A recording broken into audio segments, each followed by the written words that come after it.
Brothers and sisters, do you remember why you went no contact? I know it's a struggle for a lot of us, and I understand. I'd be the pot calling the kettle black if I said I didn't break my own no contact several times before I finally got committed. But do you actually remember why? Do you remember every smear?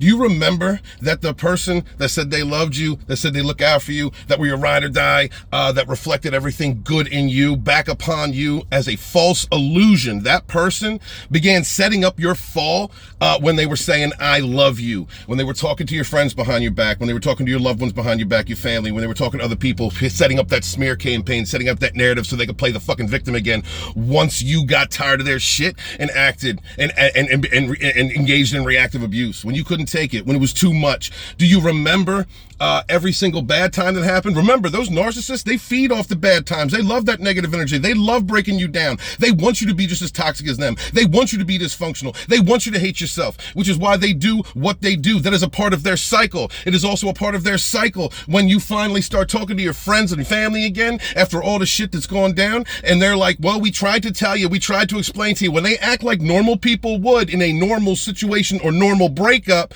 but it's not a normal breakup. But that furthers that abuse. Them looking at you like you were crazy after they didn't see all the abuse you went through, all the shit, all the lies, all the setting up that you went through from that fucking piece of trash. And then they were like, well, they started protecting their own feelings. Everybody's worried about their own feelings. Nobody's worried about you.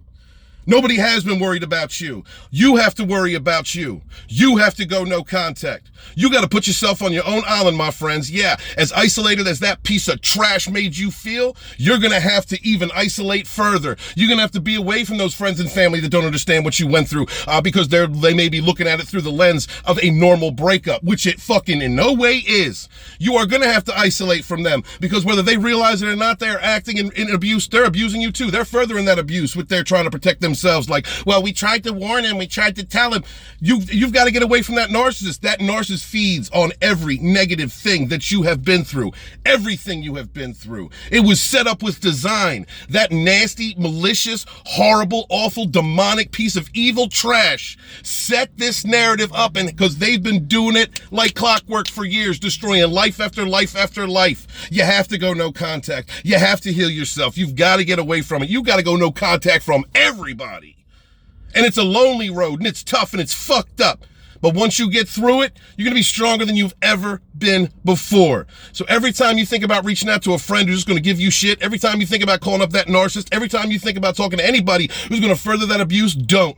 Realize you're the only one that can do it for yourself. Stay no contact. We are here for you. Be good to yourself. Be good to each other. And suffer no fools.